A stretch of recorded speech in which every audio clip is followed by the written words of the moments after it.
জনাব তারেক রহমান সাহেবের এসএসএফ এর নিরাপত্তা চেয়েছিল বিএনপি, কিন্তু আমরা আজকে পর্যন্ত আমি জানি না এখনো পর্যন্ত এসএসএফ সেখানে নিরাপত্তার নিয়োজিত থাকবেন কিনা। তারেক রহমান কিন্তু বাংলাদেশের রাজনীতিতে বর্তমানে সবথেকে ইম্পর্টেন্ট ব্যক্তি বলে আমার বিশ্বাস, এবং এটা আমার বিশ্বাস বাংলাদেশি জনগণও বিশ্বাস করে। সুতরাং তাকে এসএসএফ নিরাপত্তা দেওয়াটা অত্যন্ত জরুরি ছিল। কেননা আপনি জানেন যে বর্তমান বাংলাদেশ আপনার বিভিন্ন বহির্বিশ্বের একটি ষড়যন্ত্রের কেন্দ্রবিন্দুতে রূপান্তরিত হয়েছে।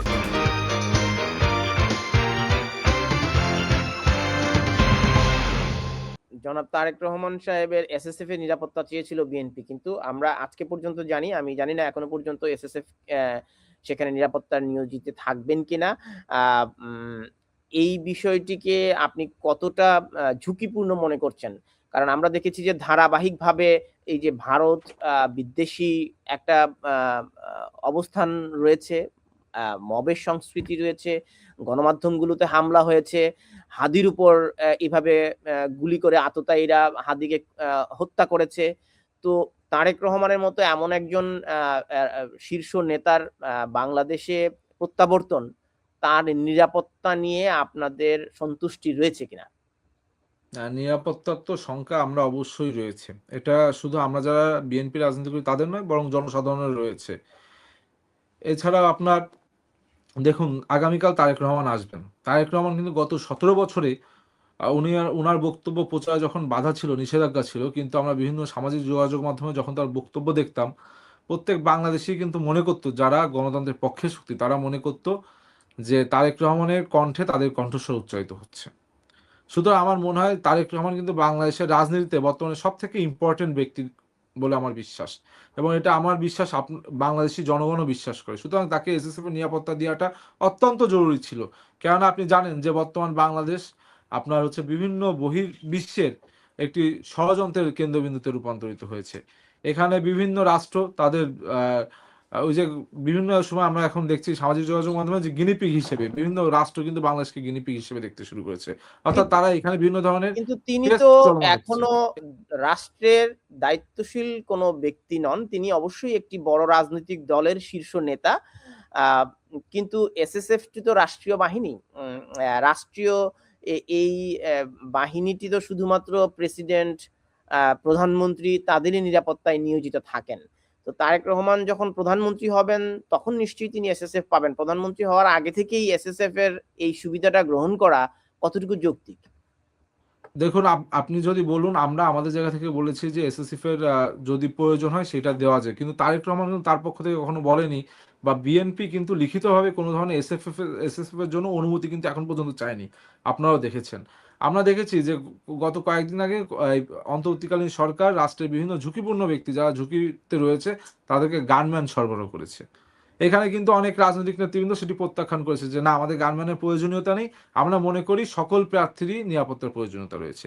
ঠিক একইভাবে আপনি যদি এই কোনো ব্যক্তি বা প্রার্থীকে বা কোনো দলের শীর্ষ নেতৃত্বকে নিরাপত্তা দেওয়ার দায়িত্ব একান্তই সরকারের, রাষ্ট্রের। সুতরাং রাষ্ট্র সেখানে এসএসএফ কেন, রাষ্ট্রের যদি মনে হয় যে এই ব্যক্তির আপনার প্রচন্ড না, পরিমাণে এখন ঝুঁকি রয়েছে। রাষ্ট্র এই ২০ জনের নিরাপত্তায় গানম্যান দিয়েছে। এখন এই ২০ জনকে গানম্যান দেওয়ার ক্রাইটেরিয়াটা কি? আপনার বিএনপির তাহলে ৩০০ জন প্রার্থী হবেন, তো ৩০০ জন গানম্যান পাবেন না, ২০ জন বেছে বেছে পাবেন। ওনারা কিভাবে ভিআইপি হয়ে গেলেন, বাকি ৩০০ জন পেলেন না? দেখুন, এই যে ২০ জনের যে লিস্ট, সেখানে বিভিন্ন দলের ২-১ জন করে রাখা হয়েছে। আমরা যেটা দেখেছি যে বিভিন্ন দলের বিএনপি থেকে খুব সম্ভবত ১ জন বা ২ জনের নাম দেখলাম, এবং অন্যান্য দলের রাজনৈতিক নেতৃবৃন্দ এবং জুলাই আগস্ট গণঅভ্যুত্থানে যারা সামনের সারিতে নেতৃত্ব দিয়েছে তাদেরকেও দেওয়া হয়েছে।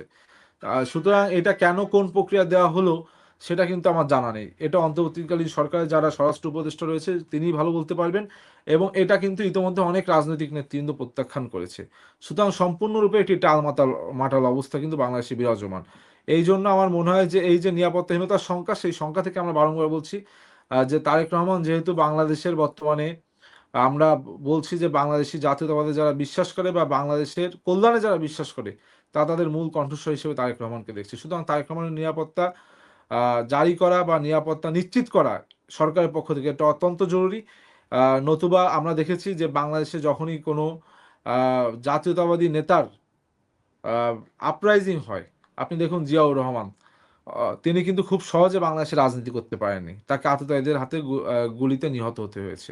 ঠিক একইভাবে আমরা দেখছি যে বাংলাদেশে যখনই কোনো জাতীয়তাবাদী নেতার উত্থান ঘটে, তখন কিন্তু তিনি বিভিন্নভাবে অ্যাসাসিনেটের শিকার হয় এবং বিশ্বের বিভিন্ন দেশে কিন্তু সেই প্রক্রিয়া রয়েছে। সুতরাং আমরা এজন্যই বারংবার বলছি যে তার নিরাপত্তা নিশ্চিত করা সরকারের পক্ষ থেকে অত্যন্ত জরুরি এবং এটা অতীব জরুরি বিষয়। অনেক ধন্যবাদ। আমরাও চাই তারেক রহমানের এই স্বদেশে ফিরে যাওয়ার মুহূর্তটি আপনি এবং বিএনপির নেতাকর্মীরা উদযাপন করবে এবং তার যথাযথ নিরাপত্তা নিশ্চিত করার দায়িত্ব সরকারের।